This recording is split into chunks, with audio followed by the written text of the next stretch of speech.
Welcome everyone, today I have a new guide for Diablo 4. Now in this video, I have been talking about this on the previous video. What we're looking at is, we're looking at the drop rate pool and also the drop rates for the bosses that are available in Season 2. Now of course, because the Season 2 is not out yet, it's hard to have the exact numbers. So what I want to do in this video is, you can see that I have made a short summary version and I want to show you guys what are some of my personal estimates of the possibility of the drop rate with those new bosses. Of course, those numbers are not going to be accurate, and this is before the launch of Season 2. Once we have more data on Season 2, I'll be making a more adjusted guide with more Excel calculation for this one. So this video will be broken down into several parts. The first part, I'll give you guys a short summary. The second part, I'll try to explain what this is about if you haven't seen our previous video about the drop rate weighting for the unique items in Diablo 4. And on the next part, I want to briefly theorycraft two things. The first thing is that we want to talk about the possibility of having 6 items, 6 Uber uniques available for the Barbarian and also Necromancer in the Uber unique drop rate for Doriel. And then there's only 5 unique items that's Uber unique that is available for Rogue, Druid, and also Sources. So we'll briefly talk about this on the next part. And finally, I'll briefly go through some of my understanding of how the weighting might work. And this is just a personal guess and a personal assumption. I'll briefly talk about this one and how this can affect how we get items and what we should be farming. So whether we should be farming for Nightmare Dungeons or we should be farming for the Uber bosses for different type of unique items that is in the game.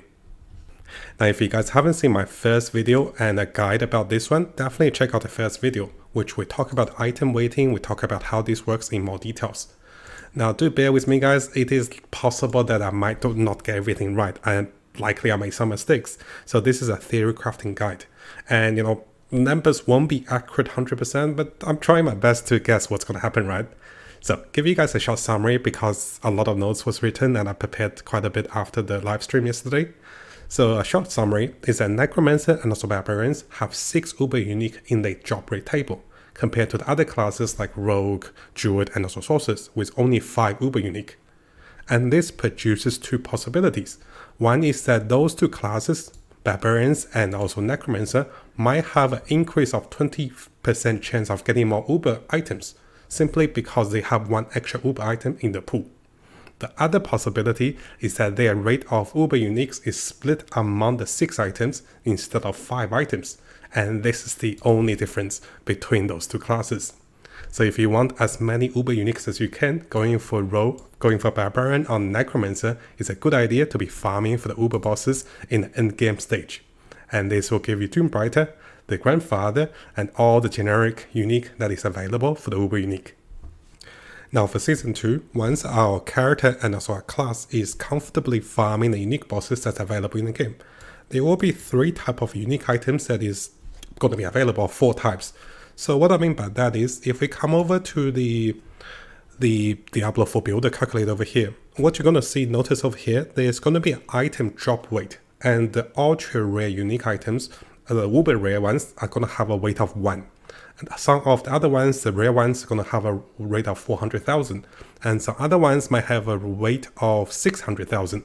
So what I mean by that is, if you come over here, you look at the bottom of the line here, the drop weight means that the higher the drop weight is, the more availability of the unique items will be available to the players. So Diablo has categorized this into several categories for unique items. The common ones have 800,000 weighting, the uncommon ones 600,000, rare ones 400,000, and uber rare ones is only 1. It's actually probably easier if I show you guys this part over here. So this is what I mean over here with the numbers. So in our previous video, I have made some estimations of what are the possible drop if you're farming Nightmare Dungeons non-stop for 5 hours, 7 hours, or 10 hours. And those are the chances of you getting what you want in those category of the ultra rare items. And the uber rare ones, you probably have to farm for 180 days, which is like half a year. And that's pretty crazy, right? This is why most of us can't get an uber rare item before Season 2. Now over here, I do have some personal estimations, and this is very rough numbers, guys. So don't quote me on this. We don't have the seasons available. Once we have more data, which we're going to make a survey, we're going to do a data calculation, and with your guys' help, we can get into better information, right? I'm estimating we get better chance of common, uncommon, and also rare unique items. And for the uber rares, I'm expecting to farm maybe 2 weeks, maybe up to 2 months to get one of those items. And this is with a booster rate of those unique bosses. And in case you guys wondering, those are the 5 unique bosses. I'll give you guys a slow click so you can see those. And those are available in the live stream. So just make the screenshot of those as I was watching the live stream. And it's quite important to be farming those items, especially the rare ones and also ultra rare ones in those bosses. So finally, as a summary, for me personally, just as a rough theory crafting assumption, I don't think I'll be farming for common unique items. So what I mean by common unique items is for the class, for example, Deathless Visage. This is a drop rate of 800,000 unique item, and this item will become available in the game for me after World Difficulty 3, and those will appear quite often. So personally, if I'm looking for common unique items, I'll just be farming Nightmare Dungeons instead of going for the unique bosses.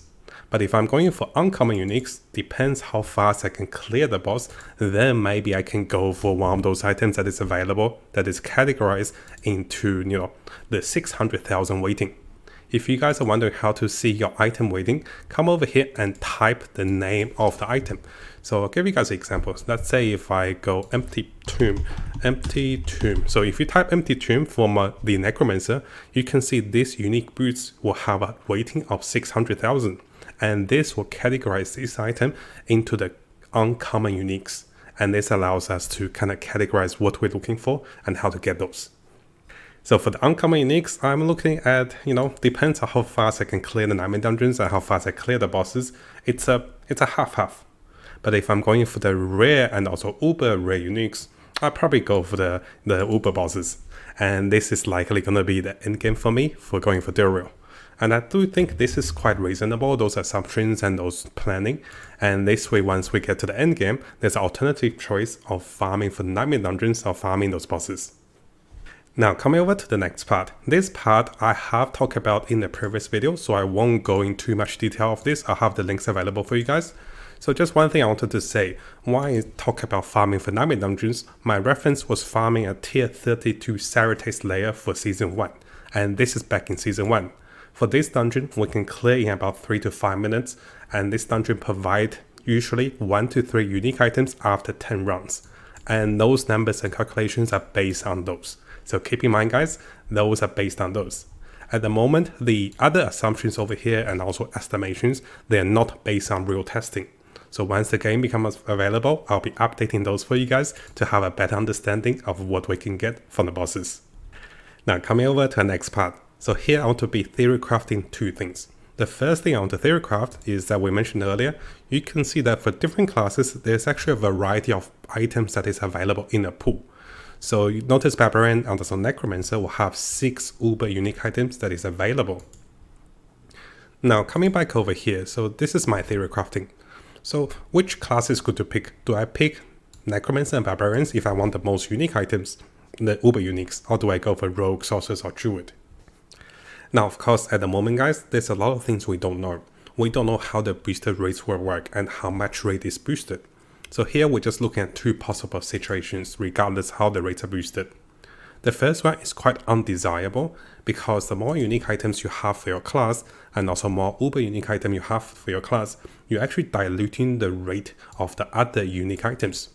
So basically, I don't think the developers would design something like this one, because this means for classes that have too many unique items, you're actually losing out on your chance of getting uber unique items. And later you're going to see the reason behind this. So hopefully this is not the outcome for those items. Now on the second option, a more desirable outcome for those items is that maybe each of the unique items and also uber unique items carry their own weight. So the more items you have, the more chance of you getting those items, because the bigger the pool you have, the more weighting you have, the more chance of getting different type of items because of this. And finally, as for a conclusion of those scenarios, just to keep it short, so with 6 uber unique items for Barbarian and also Necromancer, it is possible for those classes to have 20% more uber unique drop rate because they have 1 extra item, and this is to be tested. Now, of course, the alternative case will be that the rate of getting uber unique items are fixed, and this could also, likely going to be the case. So if that is the case, if you're playing Barbarian and also Necromancer farming for the uber unique items, your rate of the unique items will be split among 6 of those items, instead of the 5 items that's available in the pool for the other classes. So if you really want a shackle, maybe going for anything that is not Barbarian or Necromancer might give you a higher chance of getting the shackle. But if you're looking for items like the Grandfather and also the Doombringer, it is better to go with Barbarian and also Necromancer, because those are the classes that can have those available in the pool. So at the moment, it's hard to determine how this will work. I think it will be a little unfair for other classes if Barbarian and also Necromancer get more chances. Alternatively, if you target farming unique items or uber unique items, we can be aware of the classes we're using for those bosses. Now, coming over to our final part, this is again a theory crafting of how the weighting system works in Diablo 4. So the examples we have is that, let's say if I'm rolling a die on number, and this is a massive die, because what I'm doing is each time an elite monster is killed, we're rolling a number between 1 to 3 billion. And between whatever we get out of those numbers, we may be able to get, certain items because of this number. So let's say if we roll between 1 and 6 or maybe, we'll be able to get uber unique drop. But if we roll between anywhere from, 2 to 400,000, this will be a rare unique drop. And then this keeps going, right? So it depends on the number you're rolling, you'll be able to get this category of items. Now, how this helps us is that if this is the system over here, then having more uber rare unique items in the pool means we get more chances. And this comes back over here for the 20%. Now, coming over to our final part of the video. Oh, my voice is actually dying, so I'm actually coughing a lot. That's why I'll try to keep the video a little shorter. So it's better to farm my unique items in Nightmare Dungeons or uber bosses. We have set this at the start, and right now I don't know how fast it will take us to clear the boss, because the developers have said that unlike Lilith that you can just instantly port to the boss, you will have to take some time to get to the boss before killing the boss. And this already depends what you want. Do you want to level up your glyphs? Do you want to be getting experience from the Nightmare Dungeons? Or do you just want to get the loot from the boss? If you just care about the boss loot, I do think it is way better to go for the uber bosses. And if you come back over here to my estimations, you can see those numbers. I think it's much better for the uber bosses for all the type of unique items that is available in the game. But alternatively, guys, if you still want experience, if you still want more loot like rare items and also legendaries, and if you still wanted your glyph experience, it is still better to go with Nightmare Dungeons, probably for the common grade of unique items. And this is also optional for the uncommon grade. Now, the final thing to keep in mind, guys, is that the more monsters we kill in the game, the higher chance of getting a certain item, right? So in the Nightmare Dungeons, it is likely going to have a higher monster density compared to the 5 bosses. But without enough information, and we haven't done the survey, right? So I'm planning to do some surveys, do some data collection when Season 2 comes out. And this way, we can have a better estimate. So at the moment, guys, a lot of theory crafting, and hopefully this will be a little useful for you guys for planning for Season 2. Yes, I'm going with Necromancer because I want more uber uniques for the pool of availability. And take this with a grain of salt, guys. I will be updating this one, and also we'll be fine-tuning this one as we get more data as we test into Season 2. Now, if you guys haven't subscribed, it is a really good time to do so, because I'll be covering tons of Diablo 4 related topics and also videos and also guides. We'll be looking to the top meta builds, non-meta builds, leveling up, and also Paragon tricks. We're also looking to the latest events and also official updates and also changes to different characters and also different builds in the game. So make sure you hit that subscribe button and also turn the notification on, because a lot of you who are watching the videos have not subscribed. You can see 80% of the viewers who are watching our videos have not subscribed, so make sure you subscribe to stay tuned for the latest update for Diablo 4.